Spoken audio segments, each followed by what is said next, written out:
भाजपा भारत की नई east India company है और भाजपा नथुराम गोडसे का भारत बनाने पर तुली हुई है। ये बयान महबूबा मुफ्ती द्वारा दिया गया है। ये बयान क्यों दिया गया, इसके ऊपर चर्चा करेंगे और डिलिमिटेशन को लेकर जो विरोधाभास है लोगों में, उसके ऊपर भी चर्चा करेंगे। चर्चा करने के लिए हमारे साथ हैं पीडीपी के additional spokesperson Varendra Singh Sonu ji. Sir, आपका बहुत बहुत स्वागत है। थैंक यू, शुक्रिया दीपक जी।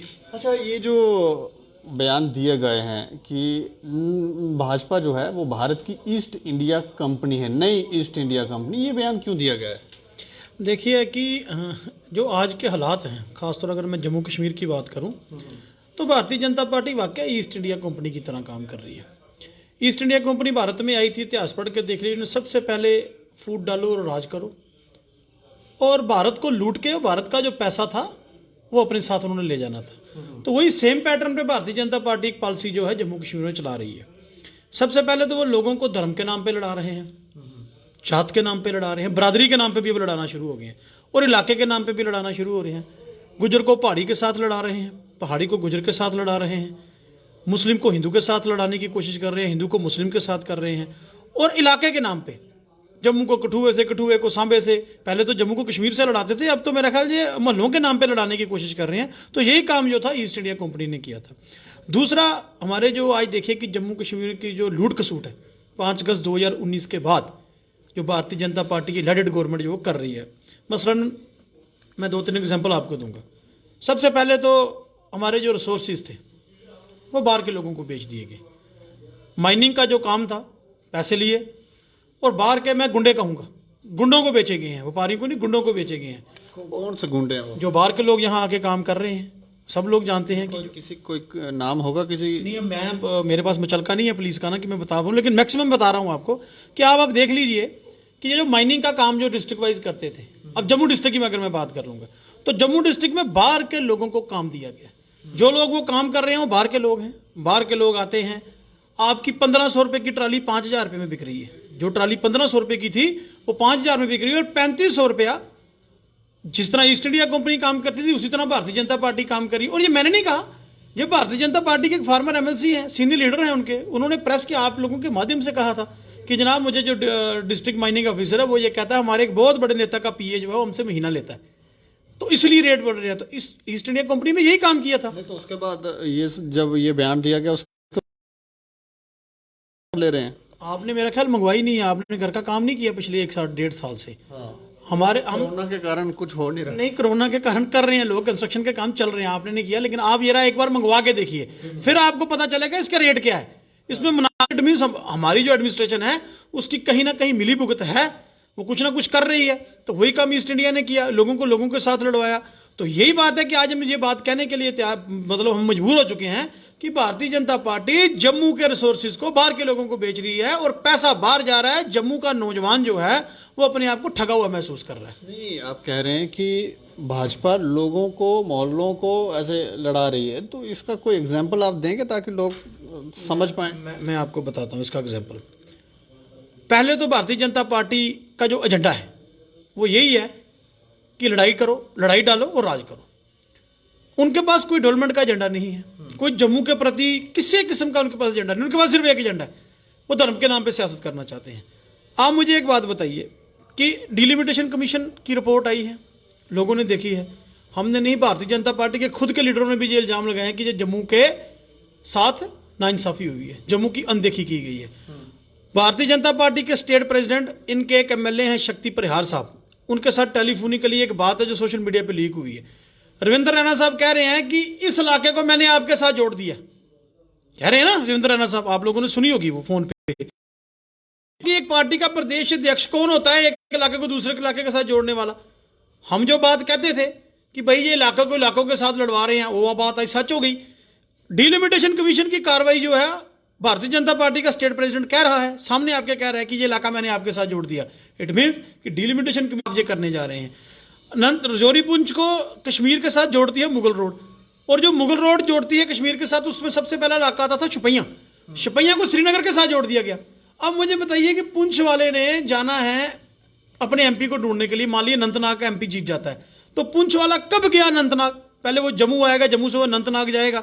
अगर एमपी रजौरी से जीत जाता तो अनंतनाग वाला पहले जम्मू आएगा, तो फिर रजौरी वाले के बंदे जाएगा। ये भारतीय जनता पार्टी, यही है इलाकाबाद की पॉलिटिक्स, यही है धर्म के नाम पे पॉलिटिक्स, इसी को कहते हैं जो भारतीय जनता पार्टी आज कर रही है। इसलिए हमने भारतीय जनता पार्टी को ईस्ट इंडिया कंपनी का नाम दिया है। नहीं तो जब ये रिपोर्ट पब्लिक डोमेन में आएगी, उसके बाद आप लोग भी अपनी प्रतिक्रिया देंगे और उसको उसके बाद ये लोग ठीक नहीं करेंगे? अगर कोई उसमें कुछ लगे कि हाँ ये थोड़ा गलत हुआ है तो वहां पर उसको ठीक करने के प्रयास नहीं करेंगे, सीधा ही सुना देंगे फैसला, ये हमारा फैसला है? दीपक जी, हमने पहले ही कहा था कि भारतीय जनता पार्टी डिलिमिटेशन हस्तक्षेप कर रही है, इनकी वहां इंटरफेरेंस है। आपको याद होगा कि हमारी पार्टी ने ना हम डिलिमिटेशन कमीशन से मिले हैं, ना हमने कोई सुझाव दिया था, क्योंकि हमें जो खदशा था वो खदशा क्लियर हो गया। जो हमारे एलिगेशन थे वो प्रूव हो गए। जम्मू में सुचेतगढ़ की सीट तोड़ दी गई, खत्म कर दी गई ना। जब सुचेतगढ़ की सीट खत्म की गई तो सुचेतगढ़ के भारतीय जनता पार्टी के जो लीडर थे बीडीसी के, उन्होंने रिजाइन किया।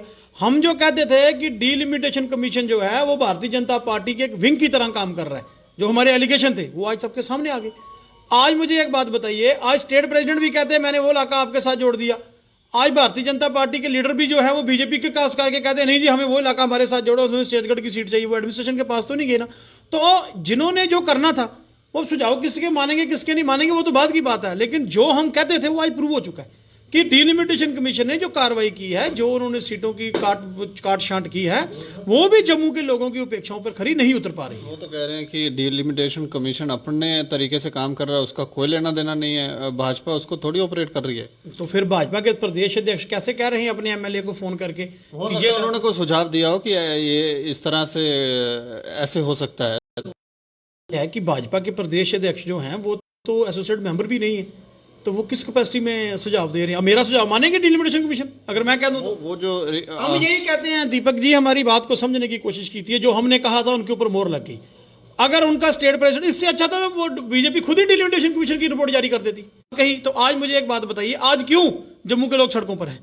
आज क्यों प्रोटेस्ट हो रहे हैं? आज क्यों लोग बीजेपी का ऑफिस का घेराव कर रहे हैं? आज क्यों आरएसपुरा में प्रदर्शन हो रहा है? भाई आपने किसी भी सोच समझ के बिना किसी रोड मैप, आप एक पर्टिकुलर पार्टी को फायदा तो नहीं देना चाहते ना। डिलिमिटेशन कमीशन जम्मू कश्मीर के लिए होना था, आपने किया आनंद फानंद में किया। तो भाजपा के लीडर भी परेशान हैं, निराश हैं, तो इसमें क्या क्या हो रहा है? ये देखिए, भाजपा के पार्टी हेडक्वार्टर में उनके जो स्पोक्स पर्सन हैं सेठी साहब, उन्होंने प्रेस कॉन्फ्रेंस करके डिलिमिटेशन कमीशन की कार्रवाई को जायज ठहराया है। उन्होंने कहा जी बहुत अच्छा है। तो भाजपा के लीडर भी उसके खिलाफ प्रोटेस्ट कर रहे हैं। सिर्फ एक ही पॉलिटिकल पार्टी है भारतीय जनता पार्टी जम्मू में जो ये कहती है डिलिमिटेशन कमीशन का फैसला सही है, बाकी अपोजिशन पार्टी सब कह रही हैं कि नहीं भी ये ठीक हुआ। तो इट मीन्स बीजेपी को कहीं ना कहीं फायदा नजर आ रहा है अपना, कि हम जो हम चाहते थे वो हो गया है, तो इसलिए वो अप्रिशिएट कर रहे हैं, इसलिए वो कर रहे हैं। वरना आप ग्राउंड पे अगर जाकर देखिए तो लोगों के मन में बेचैनी है। लोगों को ये उम्मीद थी कि शायद हो सकता है जम्मू के इंसाफ, लेकिन सीटें खत्म की और जिस तरीके से बांटी गई। अगर मैं गांधीनगर की आपको बात बताऊं, गांधीनगर कॉन्स्टिट्यूंसी तोड़ दी गई, इसको दो हिस्सों में बांटा गया। पहली बात तो ये थी कि ये महात्मा गांधी जी के नाम पे, मतलब गांधीनगर एक नाम था, तो मेरा ख्याल उस वक्त तो गांधी जी के नाम पे ये कॉन्स्टिट्यूंसी बनी होगी, गांधीनगर कॉन्स्टिट्यूंसी बनी। चलो ये इन्होंने परेशानी ये है कि गांधीनगर को जिस तरीके से बांटा गया, आप मुझे बताइए, आपने कोई रोड मैप भी नहीं रखा कि जहां भी हम इस रोड से इसका इलाका इधर करें, इधर पिक एंड चूज किया, एक पंचायत यहां की तो उसकी इधर की, उसको इधर की। आप क्या करना चाहते हो? आप करना क्या चाहते हो? आप धर्म के नाम पे डिलिमिटेशन करोगे? धर्म के नाम पे कॉन्स्टिट्यूंसी तो नहीं ना बन पाएगी ना कि हमने इस कम्युनिटी को रखना, हमने इसको छोड़ देना, हमने इसको छोड़ देना। अगर वाकई आपने एक इलाका लिया सीधा, तो उसको सीधा किया जाना चाहिए। ऐसी बहुत सारी बातें हैं। जो सतवारी का इलाका है उसको जम्मू साउथ बना के आरएसपुर एक आधा इलाका उसके साथ जोड़ दिया गया। लोग गांव से शहर आते हैं, उन्होंने शहर से गांव कर दिया। वहां कॉन्स्टिट्यूंसी पहले थी, मुझे नहीं पता इनको कौन समझाने वाला था, कौन इनको कहने वाला था, किसके कहने पे ये करते थे। आप संतुष्ट नहीं है? बिल्कुल संतुष्ट नहीं है हम इस कार्रवाई से कि ये जो हो रहा है, ये मतलब अगर आप कहते हैं कि हम जम्मू के साथ इंसाफ करने वाले हैं, तो ये तो बेइंसाफी से भी ज्यादा जो काम इन्होंने कर दिया। एक और बयान दिया गया महबूबा की तरफ से, नथुराम गोडसे का भारत बनाने पर तुले हुए हैं भाजपा के लोग, भाजपा के लीडर, ये क्यों कहा? देखिए, भारतीय जनता पार्टी नफरत की राजनीति हिंदुस्तान में कर रही है और जम्मू कश्मीर में भी कर रही है। हमारे देश की सबसे बड़ी ताकत हमारा सेकुलरिज्म है। हमारा सेकुलरिज्म हमारी सबसे बड़ी ताकत और सबसे बड़ी खूबसूरती भी हमारा सेकुलरिज्म था। भारतीय जनता पार्टी ने वो भी खत्म कर दिया। नथुराम गोडसे, मैं कहता हूं नफरत की राजनीति को नथुराम गोडसे ने महात्मा गांधी को कत्ल किया था, हम सब जानते हैं, गोली मारी गई थी। ये तो मुल्क महात्मा गांधी का मुल्क था जिसमें सब धर्मों के लोगों को साथ लेके चलने वाली बात थी। हम गर्व से कहते हैं हम हिंदुस्तानी हैं, वी आर इंडियन। तो लेकिन जो आज भारतीय जनता पार्टी ने माहौल बना दिया, भाई देश भारतीय जनता पार्टी की जर खरीद तो नहीं है ना, इसको तो समझना चाहिए ना। देश मेरा भी उतना है जितना दीपक जी आपका है, जितना भारतीय जनता पार्टी के किसी वर्कर का, हम सब तो हो जाता है उसके ऊपर, चाहे इन्होंने चार्ज लगाए उसके देशद्रोही के। तो हम ये कहते हैं कि ये भारत की जो सभ्यता थी, जो हमारा मुल्क था, हमारा सेकुलरिज्म हमारी सबसे बड़ी ताकत थी। आज भारतीय जनता पार्टी ने सेकुलरिज्म पर चोट की है, सेकुलरिज्म को तबाह करने ऊपर की वो तली है, और धर्म के नाम पे लोगों को भड़का के आप कौन सी राजनीति करना चाहते हो? धर्म एक जगह है, देश हमारा है, धर्म अलग अलग हो सकते हैं, देश तो सबका एक है, देश मेरा भी है। तो अगर आप वाकया में इस देश के हितैषी हो, अगर आप वाकया चाहते हो तो ये नफरत की राजनीति छोड़ी। इसलिए हम कहते हैं कि नथुराम गोडसे का भारत ये नहीं है, ये महात्मा गांधी का भारत है। ऐसा तो नहीं है कि कुछ और ताकतें हैं जो इस आड़ में खेल खेल रही हैं और जानबूझ के नाम जो है खराब किसी और का कर रहे हैं? कौन सी ताकतें हैं, क्या खेल रही हैं, ये तो इन्हीं को पता होगा। हम तो वो जो भारतीय जनता पार्टी कह रही है, जो वो कर रही है, हम उसके ऊपर बात करते हैं। हमें तो ताकतों का कुछ पता नहीं। मैंने पहले भी आपसे कहा, पॉलिटिकल देश हमारा इंडिया है, वी आर इंडियन। तो पार्टी हमारी पीडीपी है, भारतीय जनता पार्टी देश नहीं है ना। अगर ये वाकया देश के साथ होते तो इतना बड़ा कुछ जो देश के साथ धोखा किया गया है, इसी लेटेड गवर्नमेंट में किया गया, 24,800 करोड़ रुपए का बैंकों का स्कैम है, उसके ऊपर क्यों नहीं ये बात करते? इसलिए हम कहते हैं कि आप जो मर्जी करी जा रहे हो, आपको कोई पूछने वाला नहीं। भाई ये देश महात्मा गांधी का देश था, उसकी विचारधारा को आप खत्म करना चाहते हो, सेकुलरिज्म को खत्म करना चाहते हो, नथुराम गोडसे का भारत आप बना रहे हो, जिसको हम बर्दाश्त नहीं करने वाले। चलिए, शुक्रिया हमसे बातचीत करने के लिए। थैंक यू जी, शुक्रिया। तो काफ़ी हद तक इन्होंने स्पष्ट करने की कोशिश की है कि क्यों ये बयान दिए गए हैं, क्यों ये कहा गया है कि नथुराम गोडसे का